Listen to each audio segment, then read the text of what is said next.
This regular meeting of the Detroit Lake City Council is called to order. And at this time, I'd like to invite all of you to please rise and join me in reciting the Pledge of Allegiance to the flag.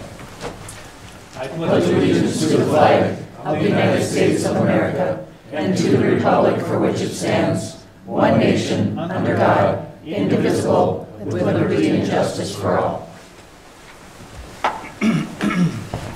Thank you. The minutes of the regular City Council meeting held November 9th, 2021 are before the council. Is there anyone in the council or anyone in the audience that wishes to make any changes to the minutes as they're printed? Hearing none, I would entertain a motion for their approval as printed. So moved. Second. Motion's been made and seconded to approve the minutes of the regular City Council meeting held November 9th, 2021. Discussion? All in favor of the motion say aye. Aye. Opposed, the motion carries. The consent agenda is before the council, and all items with an asterisk are considered to be routine by the City Council and will be enacted by one motion. There will be no separate discussion of these items unless a council member or a citizen so requests, in which event the item will be removed from the general order of business and considered separately in its normal sequence on the agenda. Is there any items that the members of the council or anyone in the audience would like to either add or remove from the consent agenda? Hearing none, I would entertain approval of the consent agenda as printed. So moved. Second. Motion's been made and seconded to approve the consent agenda. Discussion? All in favor of the motion say aye. Aye. Opposed? Motion carries. I'm going to jump to 4B and call on Tom and Pam Mortensen, who are here to address the council regarding the Reefs Across America program. And if you go to the podium, apparently you could get on our new little TV too. Ooh. Yeah. Thank you, Mayor and members of the City Council and City staff. Again, we're Tom and Pam Mortensen, 1252 Lake Avenue. We're glad to be here.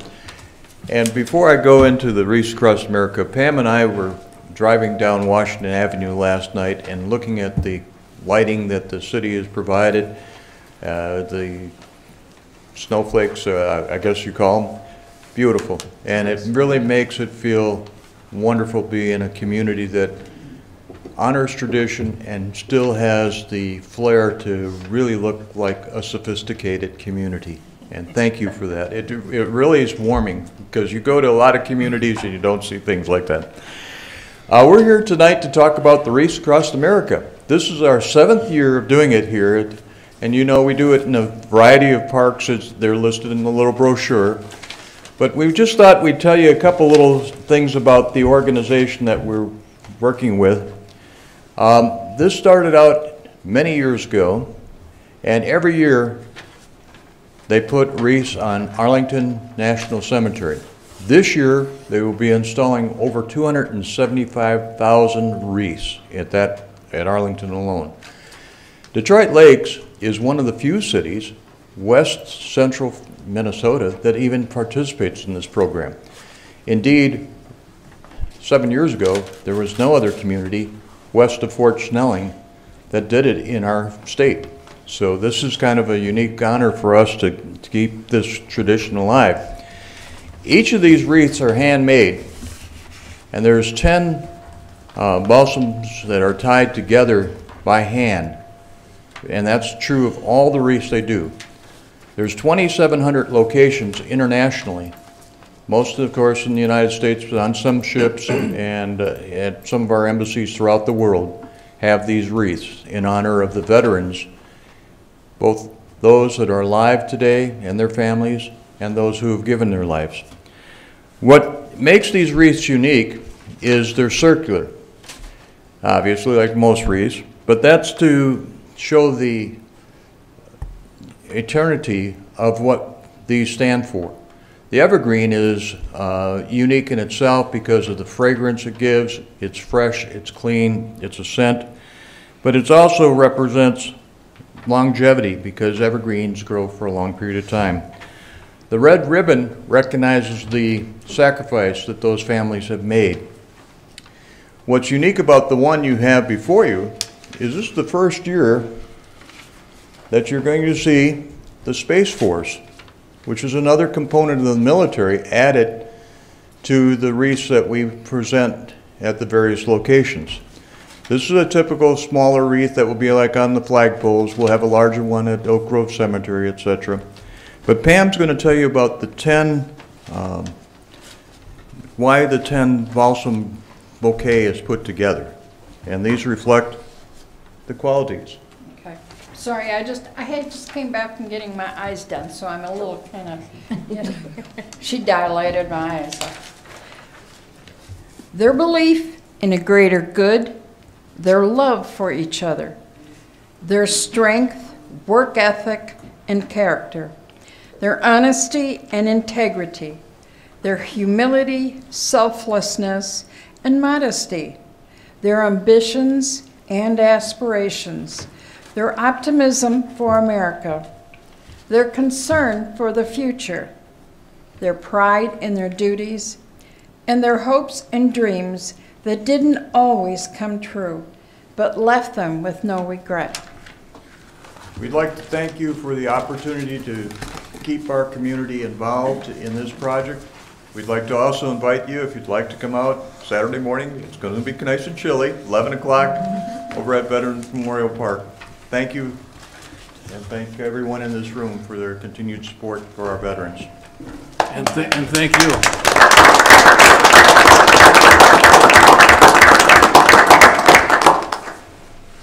I see Liz is here, I think, right, Liz? Liz Kwapla from Mahooby would like to address the council this evening about the services that Mahooby provides. Welcome, Liz. Thank you, Mayor and Council. Liz Kwapla with Mojave Community Action Council, Community Action Partnership. Nothing real specific and new, but I wanted to just give you kind of a high-level overview of what we're doing and look forward to continued engagement. So first off, a couple basics you probably all know, but in case you don't, Mojave stands for the first two letters of the 5 counties we serve: Mahnomen, Hubbard, Becker, Ottertail, Wadena. We were founded as part of the War on Poverty way back in the 60s. Been doing work in the community since then, along with rural Minnesota SEP and Legal Aid. Kind of came out of that same kind of effort.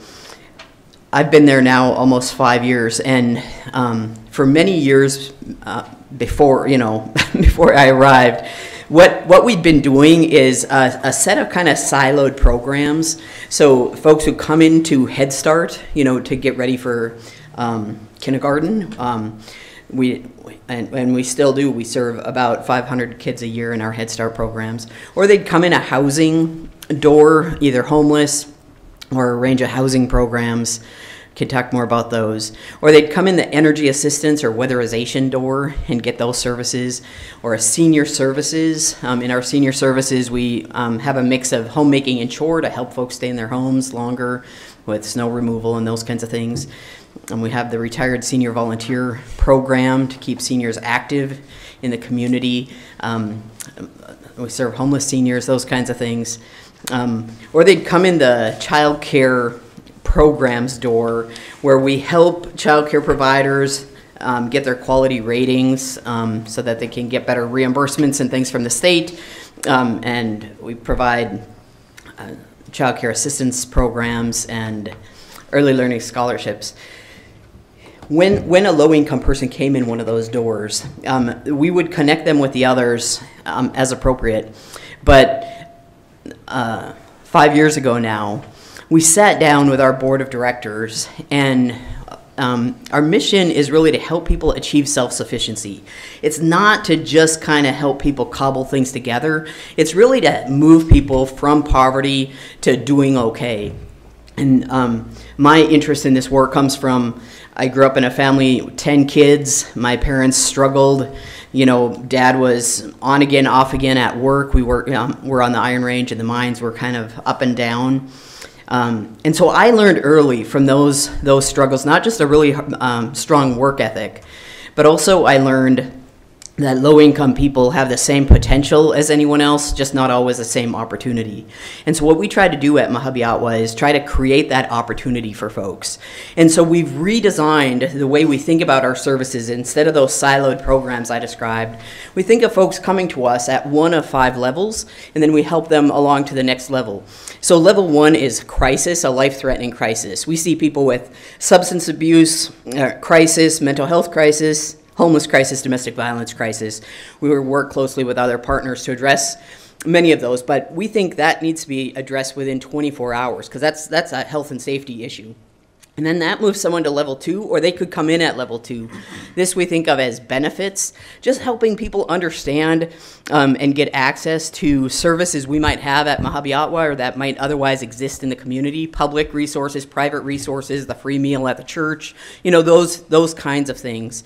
A lot of times we see people come to us who have never had to turn to public assistance programs before, but something happened, they came, and so they don't even know how to navigate the system. So level 2 is us helping folks navigate the system, and then that moves them to level 3, or they might come in at level 3. Level 3 is for folks who have never really been in the middle class, don't know what the journey is to get there.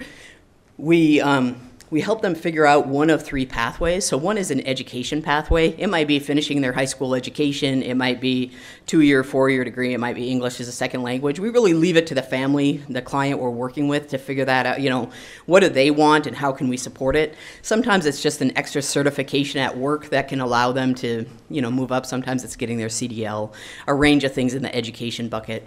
Then we have an employment bucket, where we're trying to get people connected to employment that will remove them off of needing our program, so to 200% of poverty or above. And the same thing with the employment bucket. We don't care. It might be getting their first part-time job. It might be getting a promotion at, you know, like whatever fits for them. But what we're trying to do is connect people to their interests and passions, you know, and to try to figure out what's the trajectory, like how can we get you connected.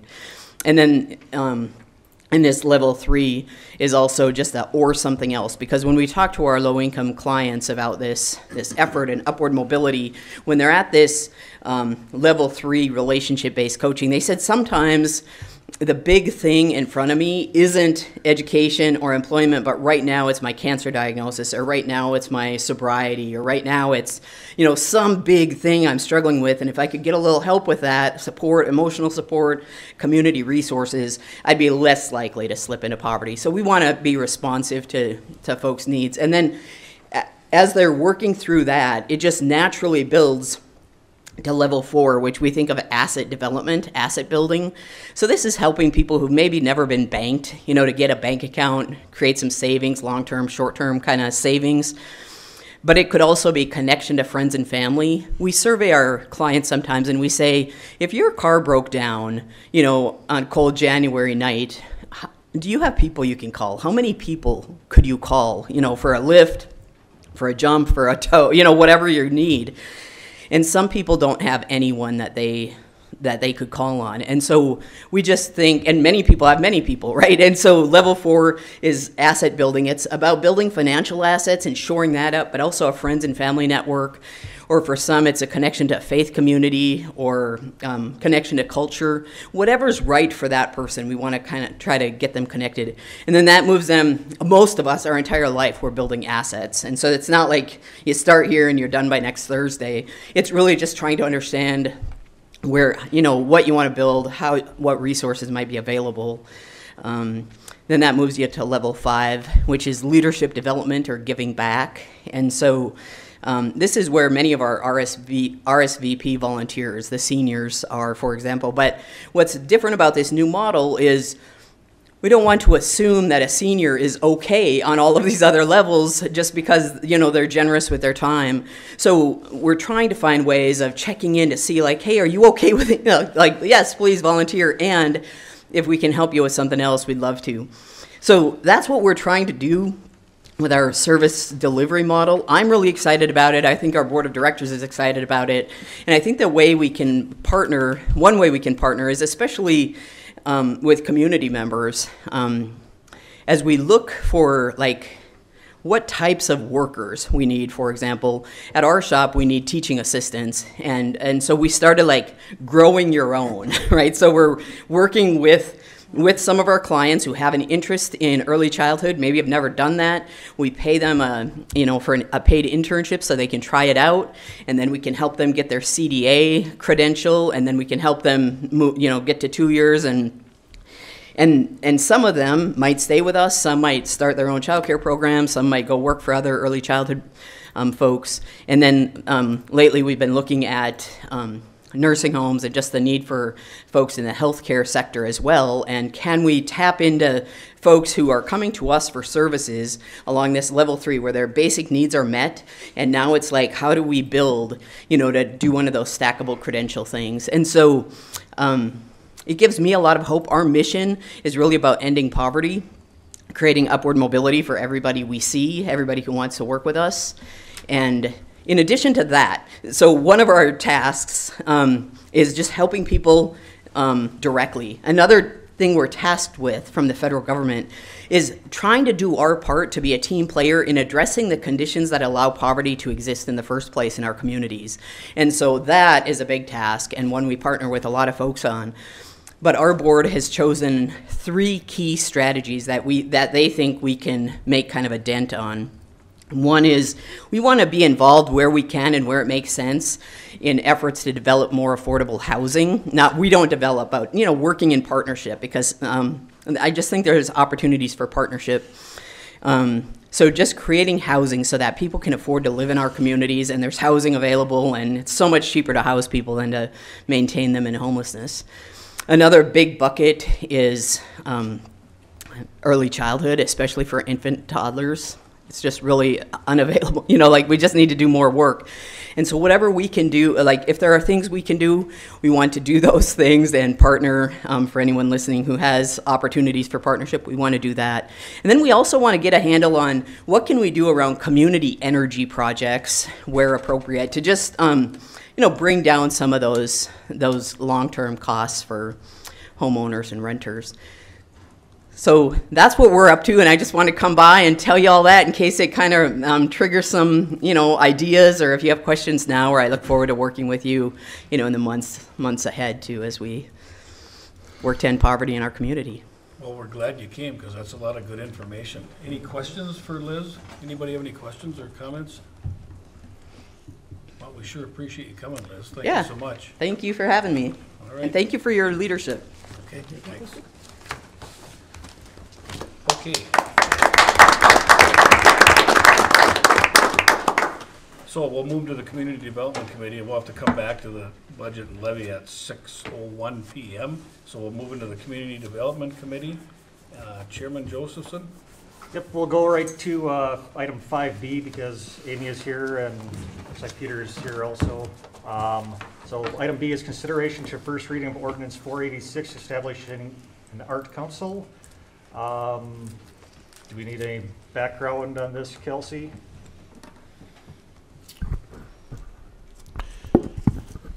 Mayor and Council, we've been talking about this for a few months now. Again, the draft ordinance that's in the packet, this will be the first reading. We also reviewed this last month.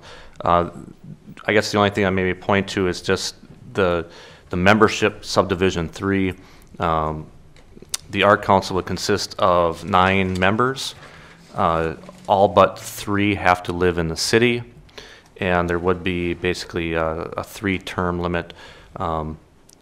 Those requirements are pretty consistent with what we do with all of our other committees, and consistent with what we see a lot in our existing city charter. So I think with that, I just leave it for any questions. You've got a copy in your packet, so anybody have any questions about the proposed ordinance? And this will be a first reading tonight then, right? Correct. Right, I'll make a motion. Okay. This is consideration of the first reading of Ordinance 486 establishing an art council. The CDC reviewed this last night, recommends approval, and I so move. Second. Motion's been made and seconded to give first reading to Ordinance 486, which will establish an art council here in Detroit Lakes. Discussion? Yeah, I just have a comment. I do appreciate Amy bringing this to the city here. This should open up some avenues for funding some art projects and everything. So beyond that, I think it's just a good opportunity to have another committee to be an advisory piece to the city to give us that opportunity to work on things, and they can work on their things. And I think it's a good process. So. Okay, further comments or discussion, questions? If not, we have a motion and a second. All in favor of the motion, say aye. Aye. Opposed? The motion carries. First reading to ordinance 486 is given, and we'll have the second reading next month. Thanks for coming. Go ahead, Dan. Item 5A was just discussion regarding regulating short-term rentals. We had some conversation last night. That was basically the extent of what that item is. Item C is consideration to second reading and adoption of ordinance 485 for annexation of a 4.58 acre tract of land in Lakeview Township and zoning the tract R2, 1 and 2 family residential district at 15937 and 15985 Long Lake Road. CDC reviewed this last night, recommends approving, and I so move. Second. Motion's been made and seconded to give second reading and adopt ordinance 485 annexing 15937 and 15985 Long Lake Road. Discussion? All in favor of the motion, say aye. Aye. Opposed? The motion carries. Second reading is given.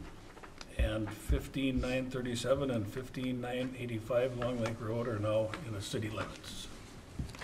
Item D is consideration to an easement to Four Seasons Car Wash.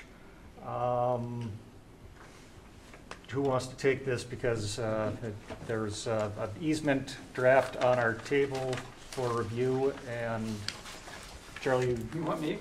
we can flip a coin. Charlie drafted it, so you should get the credit, I guess. I'm guilty. The owners of the Four Seasons Car Wash, I think you all know which one that is. That's the one up by the Boys and Girls Club.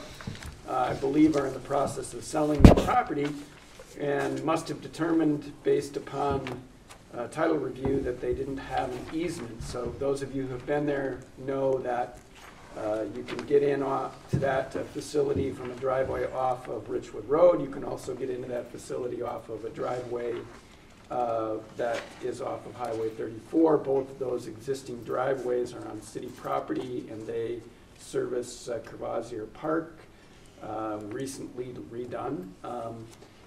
And so what this proposed easement does is it just grants an easement to the owners of the Four Seasons Car Wash where the driveway, or over the portion of the driveway that they need to get into the facility and to get out of the facility. It's not the entire driveway. There are some conditions imposed in there. Basically, the city retains the right to determine what maintenance is necessary. The grantee doesn't have the authority to do any changes to the roadway that wouldn't be with the consent of the city. And after our discussion last night at the CDC, there's a provision in there that requires the grantee to pay up to 50% of costs that incurred by the city in maintenance and improvement, again, of just those sections, and leaves it for city administration to basically prorate that cost out. Okay, thank you. Based upon the easement that we have in front of us and the conversation we had last night at the CDC meeting, I would recommend approving the easement to Four Seasons Car Wash according to the document that we have here, and I so move. Second. Motion's been made and seconded to approve the an easement for the Four Seasons Car Wash. Discussion? All in favor of the motion, say aye. Aye. Opposed? The motion carries. Anything else, Dan? Nothing further. Okay, we'll move to the Public Works Committee. Chairman Sue. Item A is consideration to approving the agreement to operate a city pound with the Marshmallow Foundation. This is just, in essence, renewing the agreement we had in the past. Its time limit is coming, so we need to renew it. There is a slight increase in cost, but we all recognize that without Marshmallow Foundation, we'd have to be operating our own city pound, which would probably be much more expensive. So Public Works moves to approve the agreement. Second. Motion's been made and seconded to approve the agreement to operate a city pound with the Marshmallow Foundation. Discussion. All in favor of the motion, say aye. Aye. Opposed? Motion carries. Item B, consideration to a proposal from Terracon for soil borings at Washington Park. You may remember that we do have a request into the legislature for bonding on improvements to Washington Park. One of the things that's being considered is putting in a turf infield, and in order to prepare for that, we need to have soil borings to know that it's even possible to do a turf Artificial infield. turf. Yes, artificial turf field, infield, only in the infield. Yep. So Public Works reviewed the proposal and moves to approve that proposal. Second. Motion's been made and seconded to approve the proposal from Terracon to do soil borings at Washington Park. Discussion on the motion? Do you have more to add? Okay. All in favor of the motion, say aye. Aye. Opposed? Motion carries. Item C is calling on City Engineer John Pratt for his monthly project status report. Mayor and Council, thank you. Things have slowed down quite a bit, but we still got a few updates to make. Westlake Drive, Legion to 6, so phase 1 of the Westlake Drive project. The discussions between the county and the property owners continue to move ahead in a, I guess, a positive fashion, I guess I would say. Working towards an agreement maybe in the next month or two. So still targeting trying to bid that project sometime this spring and get construction underway this summer. Moving into Westlake Drive Phase 2 from County Road 6 to the Pelican River. That project is under design. We have a lot of work to do over the next couple of months to try to get that one ready to be able to bid that also this summer. So just as a reminder, we're looking at constructing those potentially near the same time or sort of in conjunction with one another, but separate contracts. The Berquist subdivision, that project is under seasonal suspension. It's finished up for the year. The sewer and water and stormwater all in. The curb is in. The street was graded, and then the frost set in. So they still have some street grading, paving to do, and construction of the stormwater basin that they'll finish up right away next spring. The Bristol Subdivision, really nothing to report there. We'd provided some comments on a plan that was submitted, but then more recently there's been another plan that's sort of been laid out, and city staff are looking at that.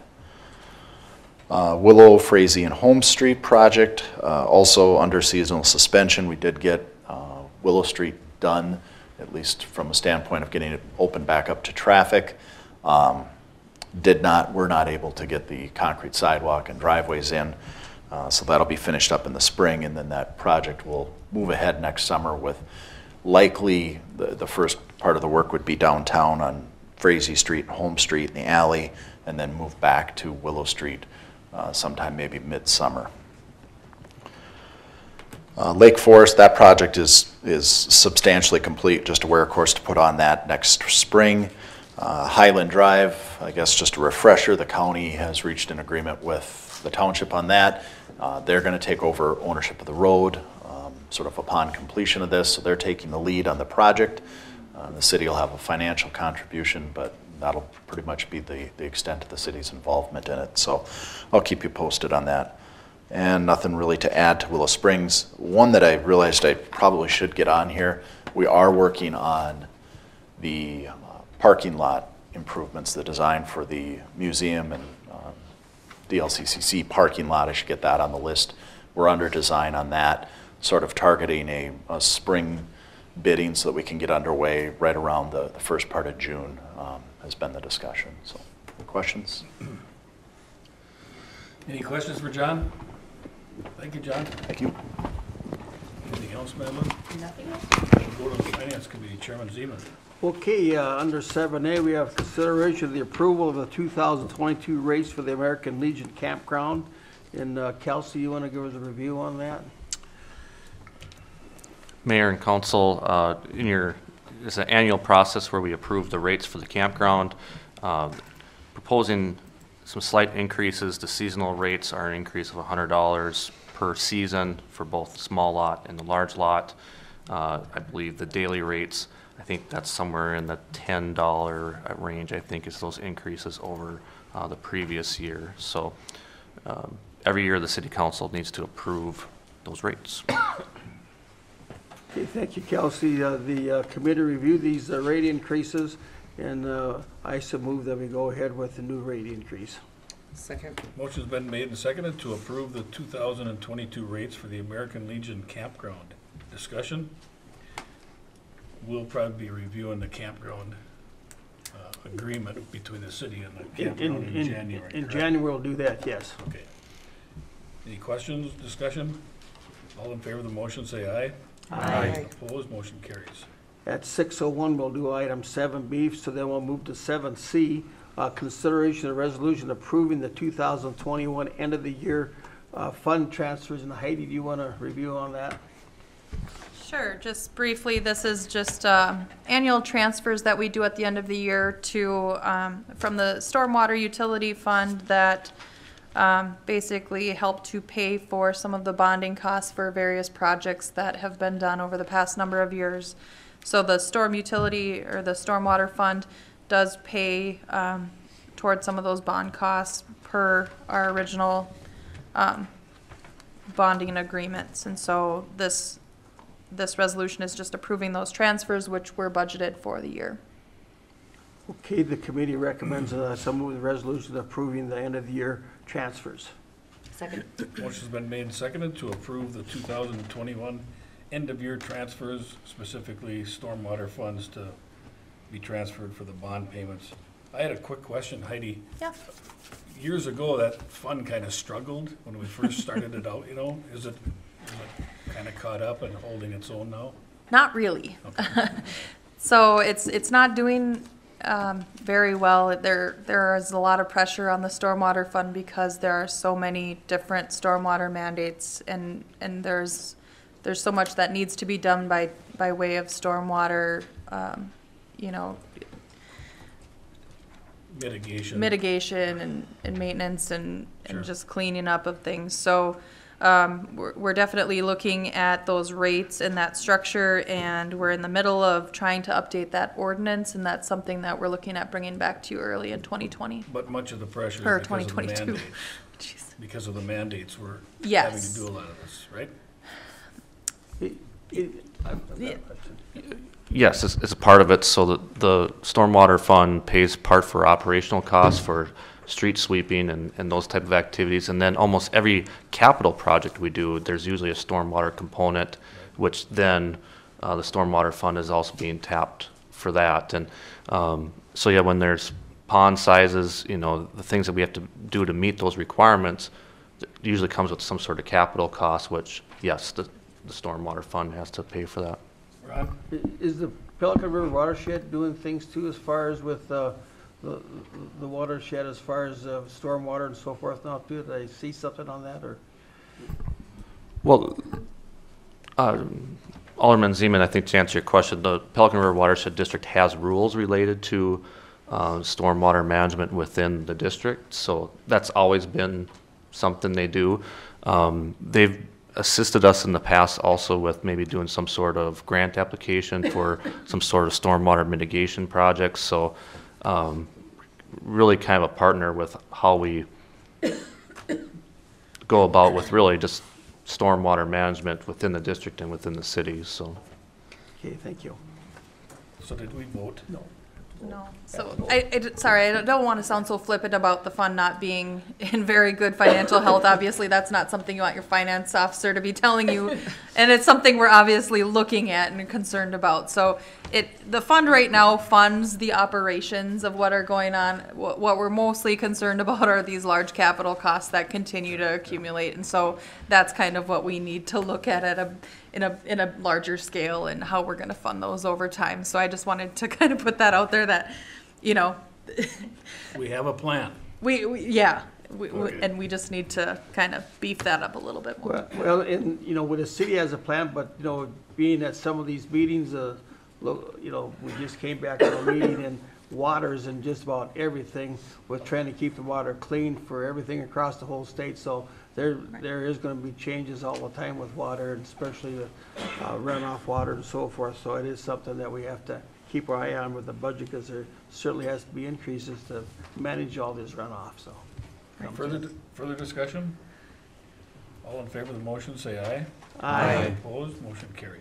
Next item is 7D, consideration to resolution approving the 2022 fee schedule. And Heidi, once again, I'll call on you to give us a review of that.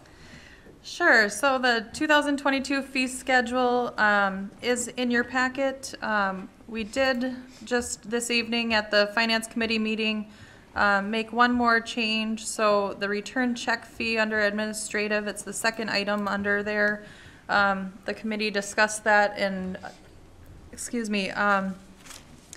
talked a little bit about affordability and the reasons why, people have return checks and things like that, and deemed it reasonable to lower that per check fee to $15 rather than the $30 fee, to hopefully, not penalize those folks even further, and not hopefully make their situation even that much worse. And so that would be the only other change that we're recommending, other than what you see in your packet this evening. Okay, the committee reviews these changes with the check return, and so the committee recommends for the move with the resolutions for the new 2022 fee schedule. I so move. Second. Motion's been made and seconded to approve the resolution approving the 2022 fee schedule for the city of Detroit Lakes. Discussion? All in favor of the motion, say aye. Aye. Opposed, the motion carries. Next item is the consideration to a resolution establishing the 2022 pay raise to the Detroit Lakes Fire Department. Heidi, once again, I'll call on you. It's the Heidi Show. So next up, so the fire department pay rates. So this is something that we approve every year in December. This basically just sets the rates at which the volunteer firemen are compensated. This is our nominal compensation for them for the time that they put in on fire calls. We are sticking with the $15 per hour call rate that we established last year. That seems to be doing all right. It's not much still, but it's something to hopefully attract and retain some firefighters for our community. And then there was a slight revision to the resolution in your packet. I failed to kind of bump up the fire chief's per month amount per the resolution as we had done in the past. So I had made that change, and you each have an updated resolution at your spot at the council seats here. But otherwise, those amounts have been included in the 2022 proposed budget you'll be seeing later on this evening.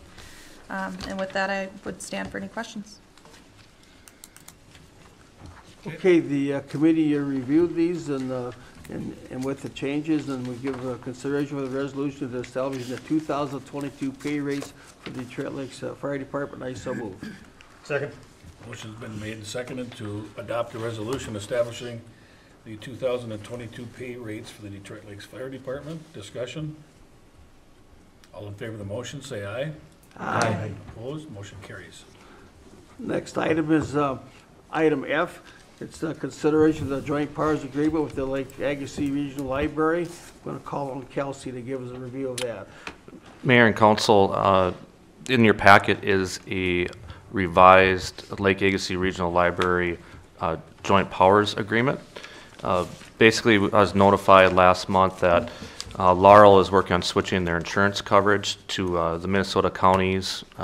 Just like the city has a city's insurance trust, the counties have an insurance trust, and they're moving to the county's insurance trust for insurance coverage. And in reviewing the joint powers agreement, basically the MCIT basically advised them of two articles they want to have added in the joint powers agreement.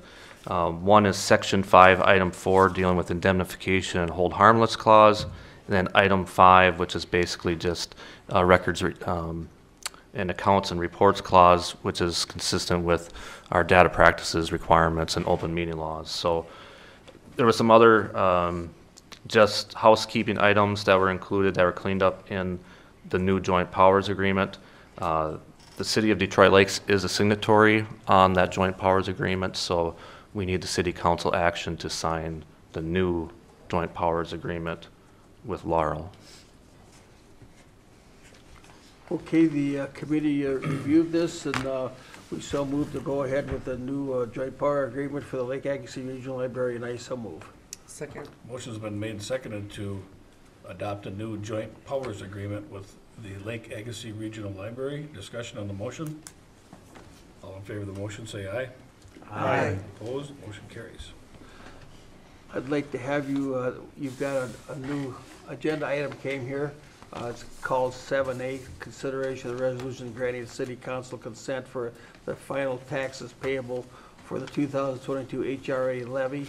Oh, that's a 601 one, then, okay. And then, well, we'll wait till 601 on that, but let's go on to item 6B while we've got it on this sheet here. It's the approval of the following licenses for the period of January 1st, 2022 through December 1st, 2022. And it's, it shows plumbing licenses, rental licenses, and massage businesses, and that's our licenses, and we so move to go ahead and approve those licenses. Second. Motion's been made and seconded to approve 8 different licenses for the period January 1st, 2022 through December 31st, 2022. Discussion? All in favor of the motion, say aye. Aye. Opposed? Motion carries. Okay, So the then rest of the finance has to be 601 now? correct, but I'm gonna have Heidi also give us a review of item J there for the, Okay, for the monthly final, just tell us where we're on those. sure. Did we take that consent? I did No, take it. doesn't matter. But you could just give us a review of Give us an that. update? Okay. Yeah. So, sorry, let me just get to those here. You haven't heard me talk enough yet tonight, huh? And you gotta listen to me at 6:01 too. Okay, so food and beverage tax, just kind of give you a quick update. We did get final numbers in for September, and we're outpacing where we ever have been for the history of the food and beverage tax. So collections are very, very strong. Seems like folks are dining out in Detroit Lakes quite a bit because our food and beverage tax collections are more than they've ever been, to the rate of about $41,376 for the month. So very strong collections there. It's nice to see that bounce back after, a pretty sad year last year with COVID. So good news there. Our local option sales tax, once again, that was enacted just in October of 2019. Again, final numbers for September of 2021, we took in $163,607. That was an increase of 12.7% over what we collected in 2020, or an increase of $18,439. So again, very, very strong collections for our local option sales tax. And through October, without our final numbers, we're creeping up on our total collected for 2020. So very, very strong. Looking really good on that local option sales tax. It's just raking in money left and right. So we're going to be able to pay off that PD in no time, which is really, really good news for the community. It's a great program. And then looking at our liquor store sales, looks like people had a very festive Thanksgiving because liquor store sales were very strong in the month of November.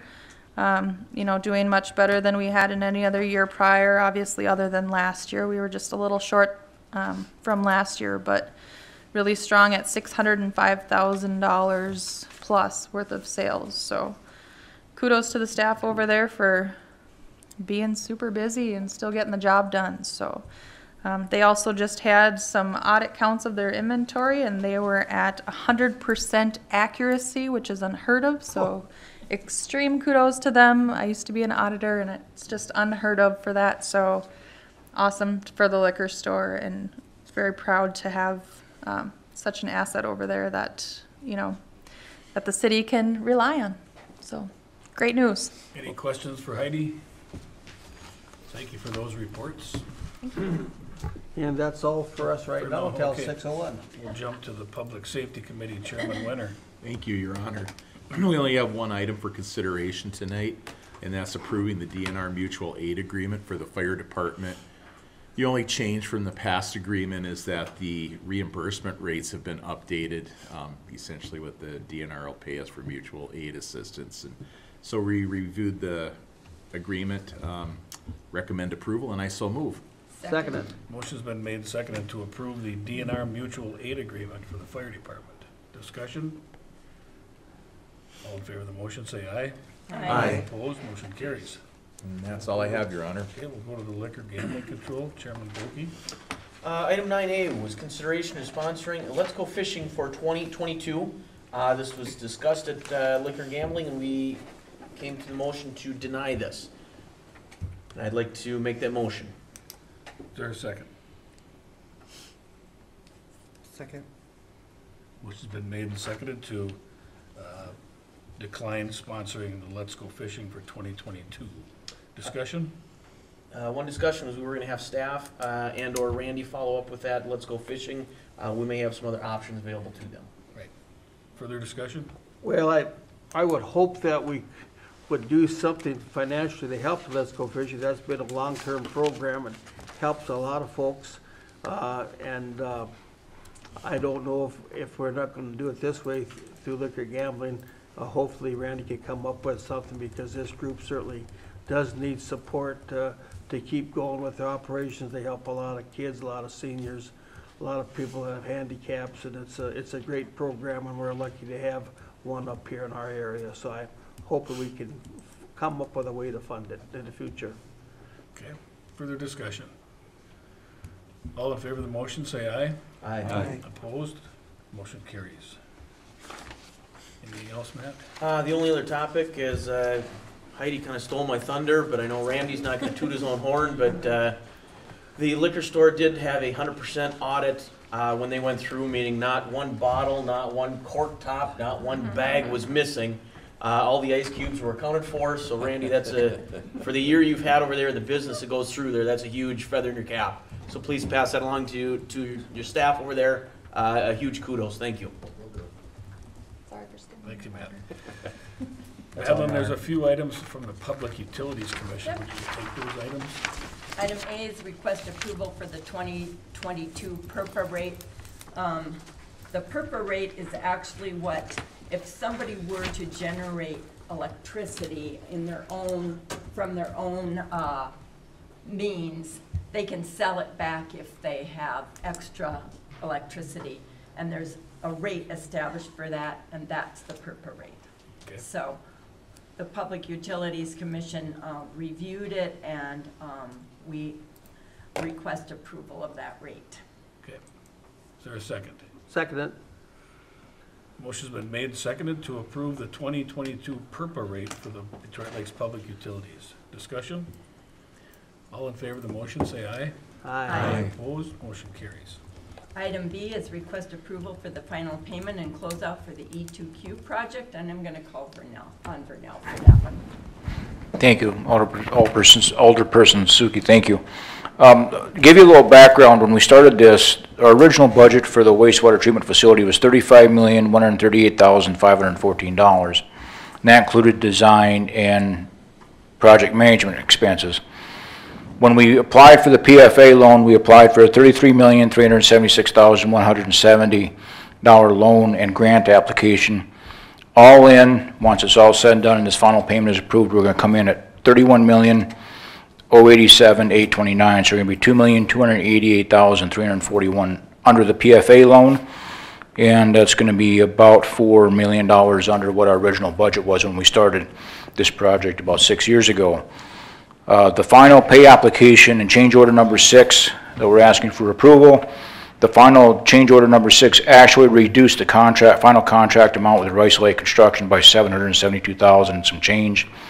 The overall change orders on this project was less than 0.6%. The change orders came in to a subsequent cost overrun of $184,576.06. greater than the original contract amount. So we did phenomenally well on this project, and we're looking to close this out, and we can finally say we have this project done. Everything's working well? It's working very well. And to think about a project of this magnitude to come in with change orders of under 1%. Normally a project like this runs about 5% change orders, and we come in under just a little over 0.5%. So staff did a phenomenal job of working with the engineers, the contractors, and everybody on site to do cost containment and cost control on this project, and kudos to the staff. Brunella got a question at the river's cutting. They want to give me a glass of water. Would I be safe on that now is what you're saying? You're as safe on it now as you were then. That's what I thought I'd get. Thank you. Is that a glass of water coming in or going out? I'll just trust them. Public Utilities Commission went through all of this with Brunel this morning, and we request approval for the final payment and closeout. Second. Motion's been made and seconded to approve the final payment, closeout for the E2Q project. Discussion? All in favor of the motion say aye. Aye. Opposed? Motion carries. Item C is consideration to a memo requesting approval for the purchase of a Hvac truck. This is to replace the older of the two that we have.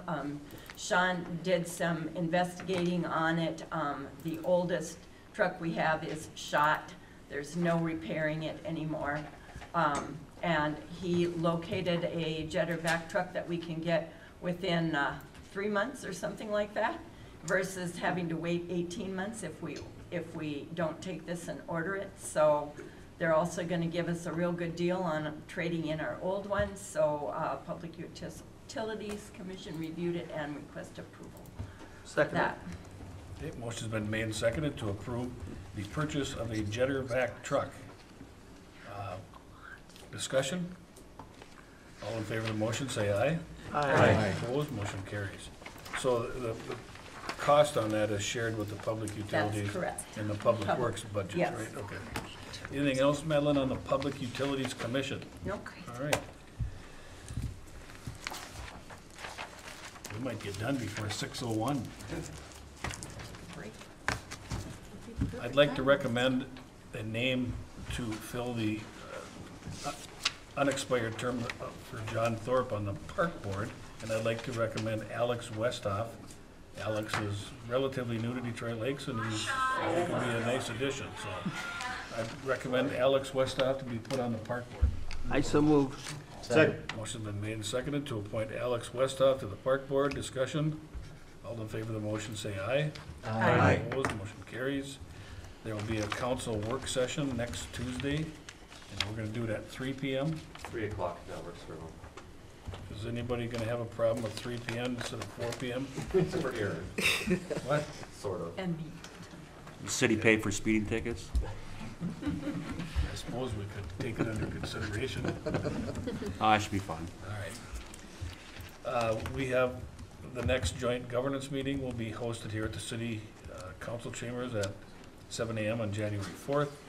And then the 2022 city council meeting dates are listed on the agenda. And don't forget about the January 4th annual meeting, which we're required to have under our charter, and then the rest of the council meetings are listed. So, is there any other items from the city staff? Mayor and council, I did have one additional item. That's right, we have the Yes. airport thing. Yes, exactly. Last month, I think it was last month or the month before, the city council approved the grant agreement for our maintenance and operation grant at the airport. It's a 2-year grant agreement. Pleasant surprise, they contacted us and said, we recalculated and you guys should get more money for the airport. So it's a increase for a 2-year, against a 2-year contract, the increase from $69,604 to $101,626. And all those dollars basically go to offset operational costs at the airport. Nice, very good. So we need to approve this? I make a motion to go ahead and to approve the airport agreement. Second. Motion's been made and seconded to approve the amendment to the airport maintenance and operation grant contract. Discussion?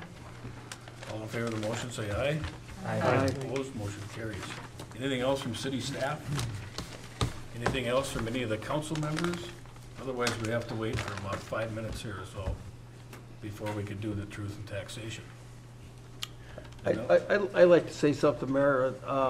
You know, this last 15 months has been very difficult for many businesses and families with the COVID. And this Christmas, I'd like to have everybody to try to do their best in the city of Detroit Lakes of trying to make a difference for a lot of people that still haven't recovered from that COVID. I'd like to ask everybody to make room in their heart to help others in need, whether it's the food pantry, the homeless, a neighbor next door that lives by themselves or has no place to go on Christmas. Invite that person into your home for Christmas so they can have a good Christmas season. Maybe a gift for children in your neighborhood who maybe won't receive a gift this year because things are tough at home. Detroit Lakes has been a very giving community throughout many years, and we want to keep that tradition going to keep up that work. So be a giver this Christmas and make everybody merry and happy by helping them out. Make your fellow man feel needed. Good one. Thank you. Okay, so no other questions or comments or items from the city staff, so we'll just have to wait a minute here. And then we'll have the truth and taxation. We also have to approve the HRA levy too, right? Yeah, okay. Yes. Mayor and council, we are hosting the next joint governance meeting here, so if there's a hot topic that you want to put on the agenda, let me know. Or if there's a speaker you want me to grab, let me know. And it's 7 o'clock, as you know, and it'll be on a Tuesday, but since we're hosting it, let's have as many council people here as we can. It looks good when we have all the council here. Call us back to order here. It's 6:01, so we're gonna, Ron, do you want to introduce it? I guess, go ahead. Okay, at this time, we'll give consideration to a resolution adopting the final 2022 budget and final 2021 tax levy collections for collectibles in 2022, and I'll call Heidi, our finance officer, to give us a report on that. Yes, so I will give you my presentation here for our 2022 budget and levy.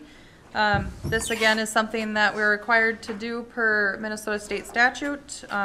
This is part of our budget process, and so to kind of get started here, we'll go through that. So just kind of an overview of how this all works. So at the beginning of the year, the city assessor determines valuations for properties as of January 1st for the following year's taxes. So we're always about a year behind on valuations. Properties are not taxed directly on their value, but rather on tax capacity. We'll kind of get into that a little bit later.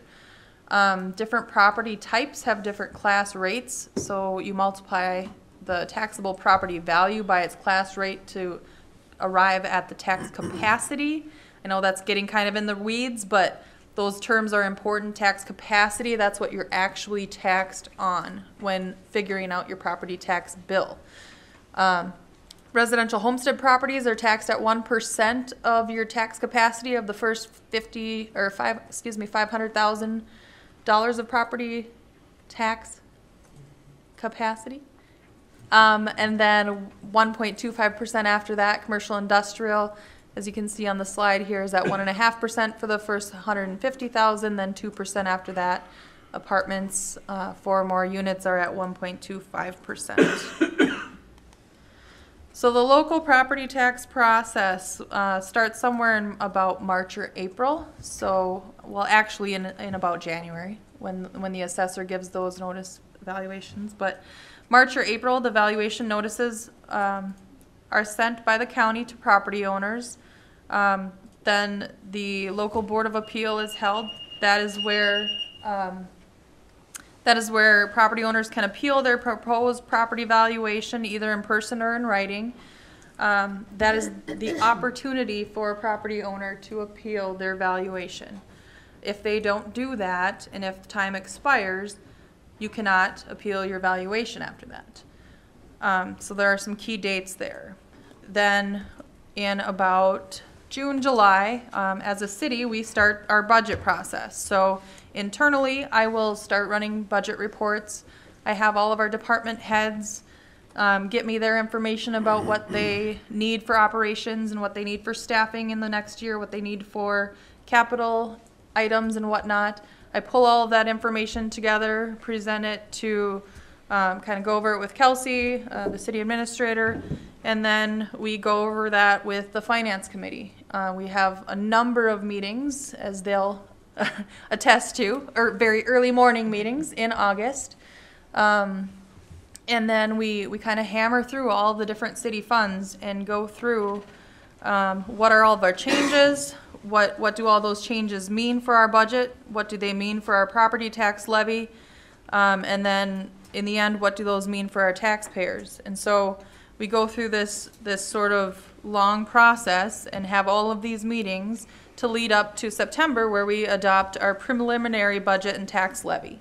That needs to be adopted per state statute by the end of September and relayed to the county so that they can prepare proposed property tax notices. That is what gets sent out in November. So as you all probably have realized or have received in the mail, the county sends out proposed property tax notices for the following year. So in November, you should have received a proposed notice for your proposed taxes for 2022 on your property. That notice includes today's date and time for this meeting for the city of Detroit Lakes, and then also the date and times of the other taxing jurisdictions' public meetings. And so this is why we're having this meeting this evening, because this gives the public an opportunity to come here, voice any concerns that they might have, give us their feedback on our budget process. Now this is one meeting that's set aside. All of those other meetings that I was talking about that we're having all year long, those are all public meetings as well that folks can come and attend. So these are all public meetings. So again, this is where we're at now. So we're in December, we're holding our public meeting for public discussion on the final budget and levy, and then the council then considers the final budget and levy, and then adopts the final budget and levy. And then I relay that information again back to the county, to the state, and then that's then adopted, and then it's put in place then for the following year. So going forward, what do your property tax dollars pay for? So overall, you know, there's really 4 buckets that your property tax dollars end up paying for, and this is really on the residential side. So there's the county, there's the city, there's the school district, and then there are special taxing districts.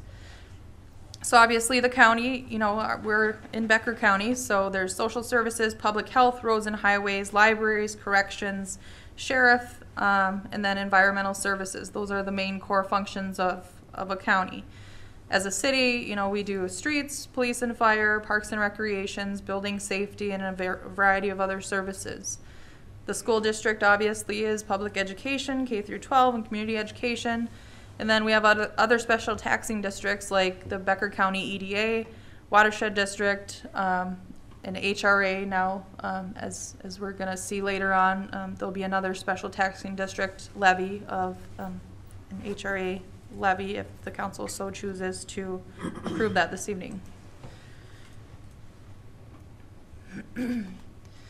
This is probably familiar to most of you if you own property in the city of Detroit Lakes, but this is a 2021 tax statement. They don't have really an image of a proposed 22 statement or a 22 statement yet, but I'll just kind of point out a couple of things on here. So the upper right hand corner obviously gives you the information on the estimated market value of your property, and then you'll see this is just an example property I pulled because it's somewhat comparable to our median value of home in Detroit Lakes. And you'll see there's the Homestead Exclusion, so a portion of this property's market value is excluded from being taxed because they fall under, there's a certain threshold where it's like $487,000 where you do get a portion of your market value. If you're a homestead, it gets excluded from being taxed. So you'll see that exclusion there, and then that brings you to their taxable market value. That's the amount that's being used to calculate their property taxes. Down below in the green section, you see it's broken out as to who is collecting each tax. So Becker County there you'll see it's number 6 on the list. Detroit Lakes, that's the city, that's us. State general tax, so obviously this is a residential property that's not applicable to a residential property, but to commercial industrial property, there is a state general tax that they also pay.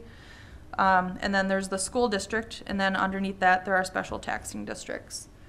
So just a little bit further discussion on how, you know, how to read your property tax statement.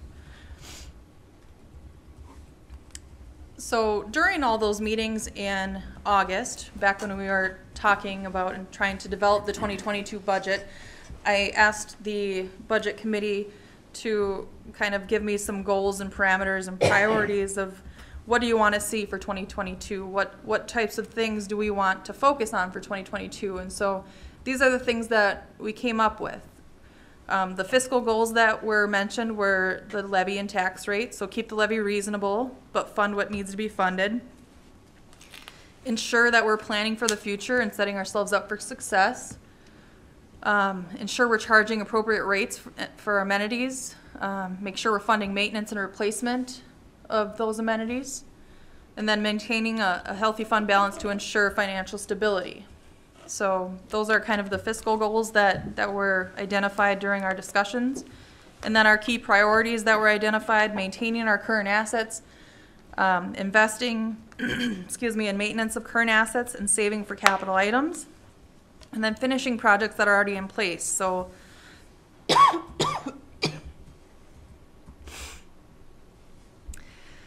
the Public Works Building in City Hall, excuse me, those types of things. And then fund what needs to be funded. So for a number of years we've been talking about adding a new parks employee. We've added a lot of new parks, land, a lot of new amenities, but we haven't funded another employee to help maintain those assets. So that was kind of a key priority in the 2022 budget.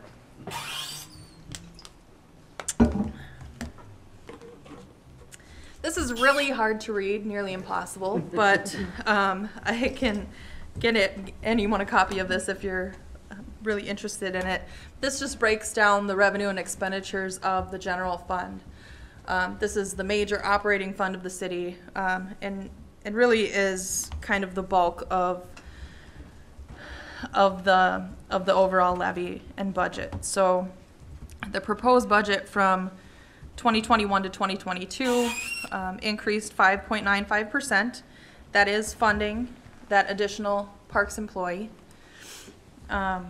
You know, you'll see there are a few different other things in there that weren't in there previously. For instance, elections. There wasn't an election in 2021. There is in 2022.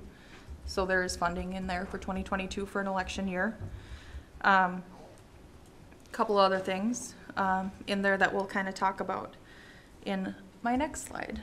That is much easier to read. So kind of the major factors that we talked about as we were pulling this budget together, some of them a little more impactful than others. So previously settled union contracts. So going into 2022, we knew that we had already had union contracts settled. We didn't have to deal with the uncertainty of what might, you know, wage increases be. We already knew what that was. That was already set for us. So that variable was not there for us. We already knew what that was. Same with health insurance. So health insurance on the employer side, fortunately in our union contracts, was already specified what that was going to be on the employer side. How much the employer was going to pay was already specified. Unfortunately for employees, our renewals did not come in very favorable, so the employees have had to take on a lot more cost for that. But fortunately for our budget, it didn't really make a huge factor into that. Now in 2023, that could change because our contracts will be up, so that'll be something to look forward, you know, in caution for next time around. Janitorial and HVAC costs. So we have a new police department. It's beautiful. But cleaning that big giant building, well, it's not big giant, but compared to the old one, it is. You know, it costs a lot more than, you know, cleaning the old facility did. So we did have to increase some of those line items. We haven't had sort of comprehensive annual maintenance on any of our city-owned facilities for HVAC systems, and so we thought that that might be I shouldn't say any, but most of our city-owned facilities. And so we thought that would be a pretty good idea to put in place. So we did increase some of our line items to include, you know, an allowance for adding some of those annual maintenance contracts. These next three are bold because those are ones that affected our levy for this year. And these are the three main items that we changed for the 2022 budget and levy. So we added a new full-time parks employee. That added $75,604 to our levy for 2022. The LGA, so for 2022, the legislature approved legislation that froze our LGA allocation so that we would not lose any funding for 2022. However, if the formula does not change for 2023, depending on how they look at that formula, we could potentially lose what we would have lost for 2022 and what we would lose for 2023. So it could be $97,000 for 2022 plus about $97,000 for 2023 as well. So as we were having these discussions, we were thinking, well, is it prudent for us to maybe head that off and increase as if they were taking away that LGA from us already this year, so that next year, if that formula doesn't change, we're one step ahead of that. And so next year we only have to, I say only, but only have to raise our levy another $97,000 to make up for 1 year of lost LGA, not 2 years worth. So that was discussed, and that was decided that that was the prudent thing to do at this point.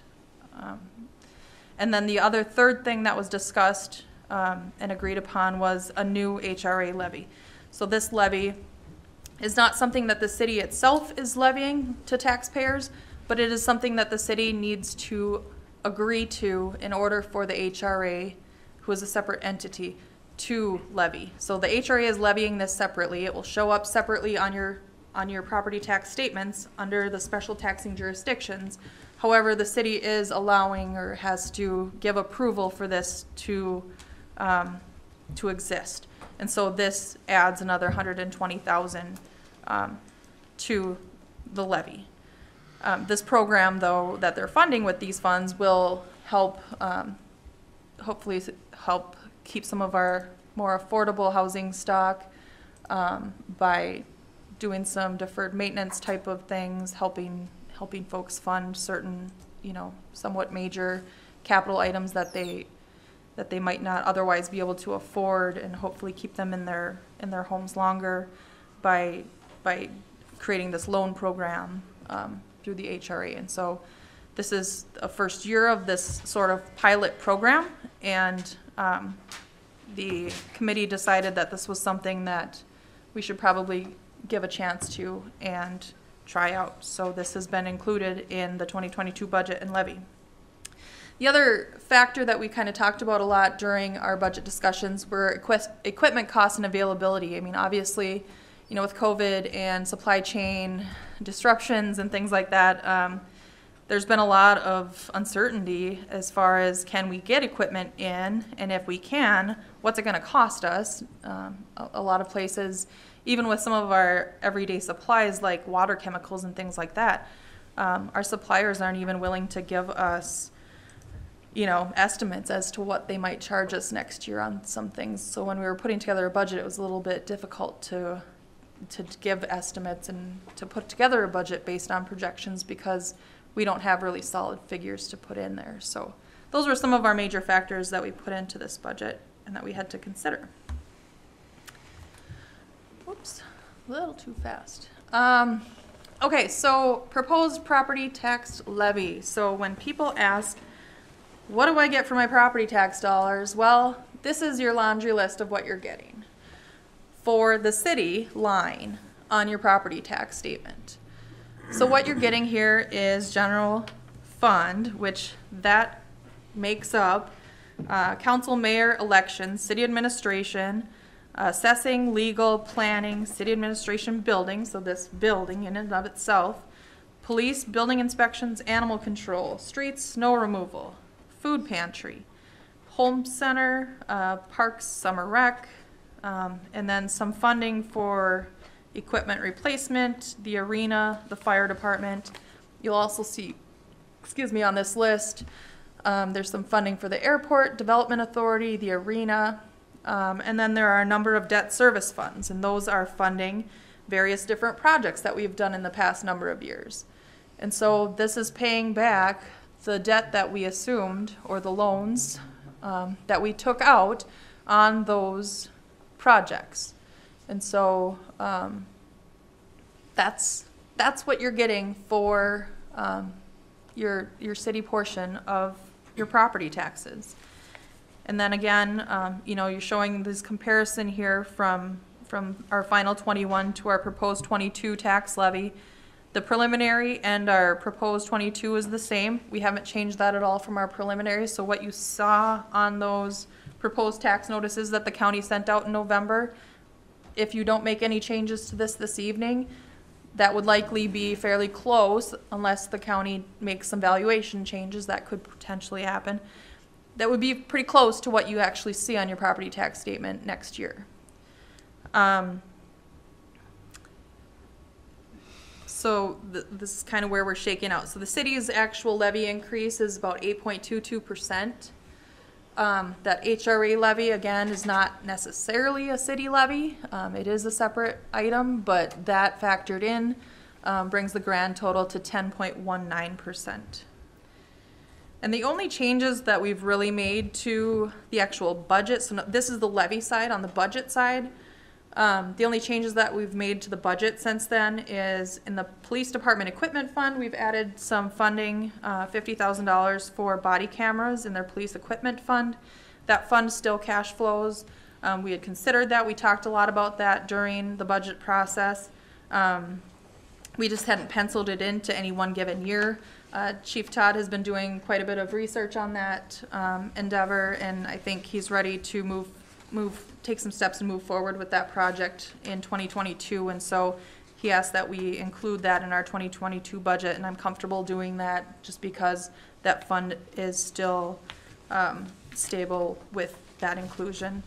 And then also with that $97,000 that was allocated or added to the tax levy to offset any potential future LGA decrease, I'm suggesting that we put that into a transfer out to these equipment funds because then we'll have a break-even budget in the general fund. Otherwise, if we just leave those funds in the general fund, it would just add to our general funds fund balance, and I don't think that's really what we want to do. We don't necessarily just want to keep adding to our general funds fund balance. We want to use those funds for something kind of a one-time expense, since we don't need those funds next year because that funding hasn't been taken from us yet. Those are really the only changes since our preliminary budget. So kind of getting into the more fun part, less crazy numbers part. Sorry about all of that. I know it gets to be a little bit icky to listen to. How do we compare to other cities? So it's kind of interesting to see how we compare to other cities in terms of LGA and in terms of certified levy by city. And this is for taxes payable 2021 because, of course, not everyone has certified their 2022 levies yet, and we don't know all that information yet. So this is from this year. But if you see Detroit Lakes, you know, we're kind of right there, number 4 on the list, so toward the middle. But our tax levy is fairly consistent with many of, you know, the cities in the middle of the list, or in the middle of the chart. But look at our LGA in the blue. It's, you know, it's really small. We don't get a whole lot of LGA. There's not much there. And so just to kind of show you that while we're able to keep our levy fairly consistent with some of our neighbors in comparable cities, but we don't get near the LGA funding that they get. Our tax capacity values, so this just kind of shows our property values over, you know, year over year. Obviously you see there's some pretty steep growth from the past number of years. We've seen a lot of property valuation growth, and I think you notice it. you know, you look at the houses on the market and they're flying off the market and they're priced a lot more than they were 5 years ago. So, you know, you kind of see that in this graph. This next graph is the city's net tax capacity rate. So these are all taxes payable 2021 except for the yellow one. That one is what I'm estimating our tax capacity rate will be for 2022. Generally, the city has been flirting with the lowest spot. We've kind of duking it out with Alexandria over that low spot, but they kind of eked us out this time around. I think, you know, it goes to show that we've been really, really consistent in that, you know, we're trying to keep our tax rate reasonable, but still funding, you know, the things that we think are important and worthy of funding. And, you know, even with raising our levy quite a bit this year, we're still quite a ways under a lot of our peers. So what does this mean for an individual's property taxes? Will they actually go up? Let's break it down and actually see. So the median value home in Detroit Lakes right now is $190,600 per the Census Bureau. So taking that as an example, and sorry, this type got a little bit small, I apologize.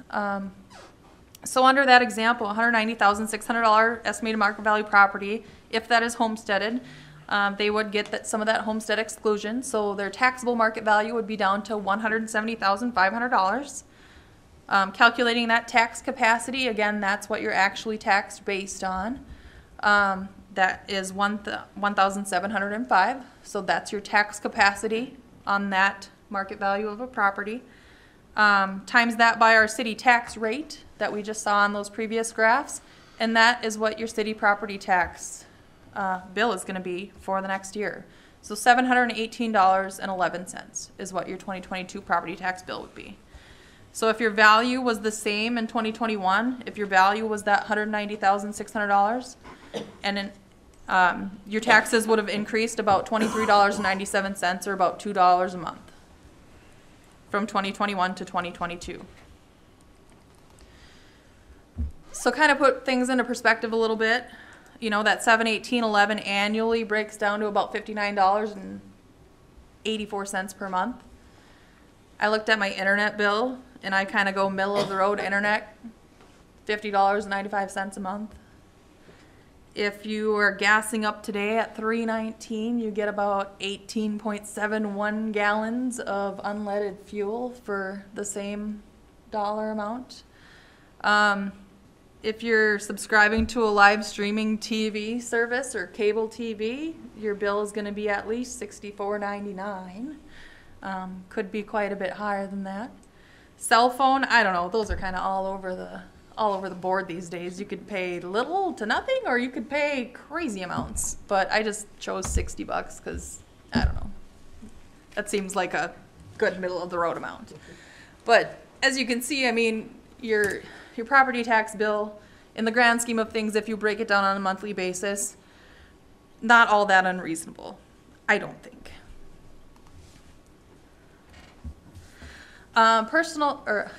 Commercial and industrial property taxes. So I just wanted to give an example on this type of tax. So estimated market value, just kind of pulled one out of the air, no real rhyme or reason why. This is a $500,000 property. Again, using that tax capacity calculation, their tax capacity would be $9,250 times their tax rate. Their total tax bill for the city portion is going to be $3,895.92. Again, value staying consistent from 21 to 22, that would be an increase of about $130.05. So increase of about $10.84 a month. That is my commercial example. All that making sense. All right, we're kind of sliding around home here, rounding third at least. Property tax relief program. So I know, you know, COVID is still an issue. Times can be tough still for folks, and so obviously that's understandable. And so there are programs out there that are, you know, available to help people. And, you know, as they were talking about my hubby and some of their things, you know, they might have resources that people can tap into as well, but these are the ones that I'm aware of. So there's, you know, obviously the homestead market value exclusion. If your home value is $413,800 or less, and you are qualifying for homestead or a relative homestead, I highly, highly, highly recommend you make sure that you have that recorded, because that right off the top takes some of your valuation and excludes it from being taxed. That can really add up and make a difference. Obviously, property tax refunds, targeted property tax refunds, those apply. You know, talk to your accountant about that, or whoever might do your taxes, but there are certain instances where you can get certain refunds if, you know, if your property taxes increase over a certain percentage and certain dollar amount. There are programs for disabled veterans or blind and disabled homestead folks, and then senior citizens also have a deferral program. All those programs are administered through the county auditor's office, so contact them if you're interested in any of those programs. And then I did email out to the council earlier this afternoon, and I'm sure you were all just chomping at the bit to read through those 213 pages of the full budget document. But if anyone is interested at any time, let me know. I can certainly provide that. But we will be having it on the city's website once it is approved. And I'd be happy to answer any questions or meet with anyone that is interested or wants to discuss further. Thanks, Heidi. That was really a good presentation. Good job. Thanks. So, do we have any questions tonight from the council? I don't believe we have any citizens. Well, we've got some press people. They're citizens, I guess, but. It is a public hearing, so you should. Yeah. Is there anyone in the audience that wants to speak to the issue? Hearing none. Any questions from the council or comments? Well, the only thing I can say is that, that one of the biggest issues is this local government aid. And as you see on the report, our numbers has really gone down. And well, our property values maybe have gone up. Our incomes, our median family income is around $44,800. So we've got a low medium income, even though we have a lot of people with lake property, and that's what kind of brought this up. But there's a discrepancy between those two. And if you see Senator Eakin or Representative Marquardt, please talk to them about LGA dollars, because if we keep losing what we do have, we virtually won't have any. And if we could have that added money back that we had here 10 years ago, it'd make a big difference for the taxpayers here in Detroit Lake. So when you see Eakin, you see Marquardt, talk to him about this LGA. It's very important for us. And that's one of the big reasons that we're at where we're at on this thing. Years back when we had it, it really did help out our city. So that's the only thing I want to say about LGAs. So at one time, within the last 20 years, I think we were getting as much as $1.6 million or $1.7 million, yeah. And now we're down to 500,000 or 600,000. So that equates in my rough math to, you know, like 20% we've had to make up on our budget levy. So that falls back to the taxpayer, and that's kind of what happens. But we've also done a good job though managing and keeping the belt as tight as we could. And compared to other cities that you see up there, we've done a great job. And when you compare us to other communities, and our town looks like unbelievable. And when you compare them to some of these other towns up here, haven't kept up with things like we have with our streets and lights and parks and everything else that's important for us for a way of life. And so we're good there on it. Aaron, did you have something? Yeah, I think everything looks great. I guess my only concern was hiring a full-time park employee right now. I have weekly conference calls on inflation, on prices where they're going right now. And we've been getting by this far with what we got. I just think, you know, I have concerns about our police department with hiring more officers down the road. I just don't think right now is a good time to put a full-time park employee on, just the way things are. I've talked to some people in the community, and that's what's come up. And otherwise, everything looks great. You know, what I'm trying to say is everybody's doing more with less right now, including myself and the company I work for. And I just think if we've gotten this far without hiring a full-time employee, you know, inflation, fixed incomes, like Ron was saying, I just think, you know, I'm probably barking up the wrong tree, I just don't think it's the right time to hire a full-time park employee. I know it's warranted, I just don't think now's the time. Otherwise, I'm fine with everything. Further discussion, further questions? Oh, Go ahead, Jamie. I have a question about something else, though. Sure, go I ahead. don't know if people want to discuss that. Anyway. Oh, not in the budget? No, it's on the budget, just Okay. not on a Parks employee. Okay, go ahead. So why are, it seems to me that we're transferring funds into the equipment fund. Why aren't those being used to cover the police department unexpected, or at least not, it wasn't expected at the time that we did the preliminary budget of the cameras? Why not just use that money to cover that expense? Yeah, I mean, we certainly can. I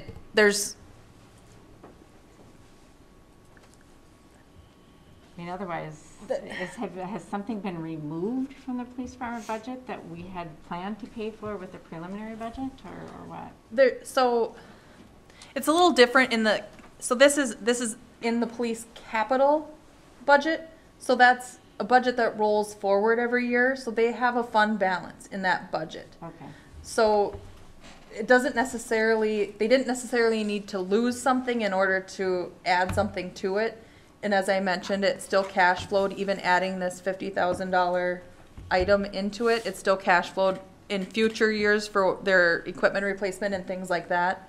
And so this $97,000 that I'm projecting, or that I'm suggesting go to the equipment fund, could go into the police equipment fund, or it could go into, I mean, the equipment fund is really a conglomeration of all of our different equipment funds. So it's police, arena, parks, streets, all of them are in one fund. I don't necessarily want to earmark those $97,000 to one specific area at this point. But, right, so we just didn't pencil in that $50,000 in the budget. But there is funding available for that expenditure, is what I guess I'm trying to say. Does that make sense? I don't know if I explained that the right way. Any further questions or comments? Well, I want to comment too, because one of the discussions is an item that's new is this housing authority.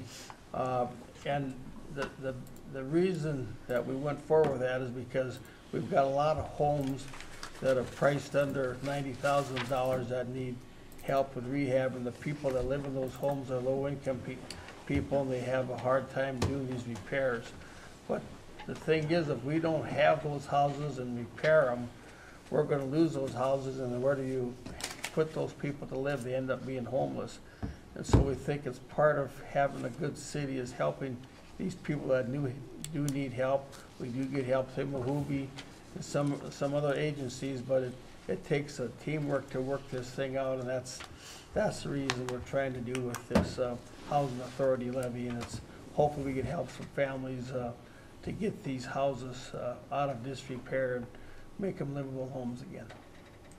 Okay, if there's no further discussion or questions, then we should have a couple of motions, Ron. Okay, the first one's then a consideration to resolution adopting the final 2022 budget and final 2021 tax levy collectible 2022.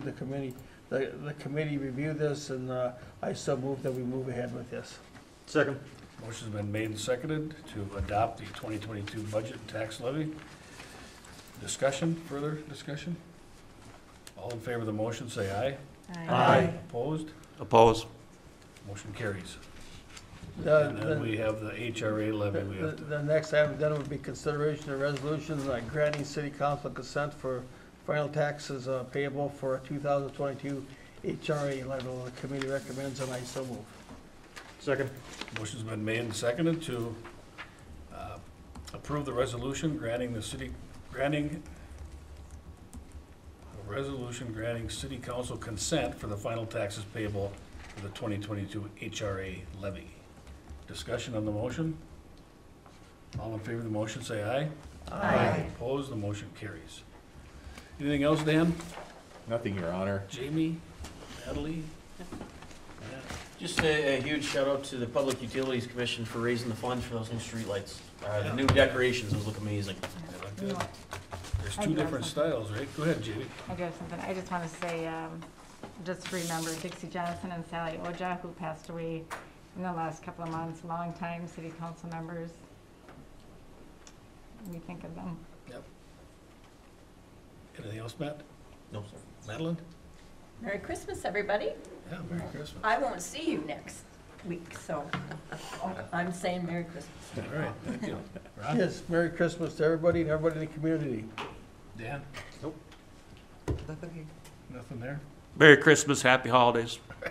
Thank you. The business of this council has come to a conclusion. The meeting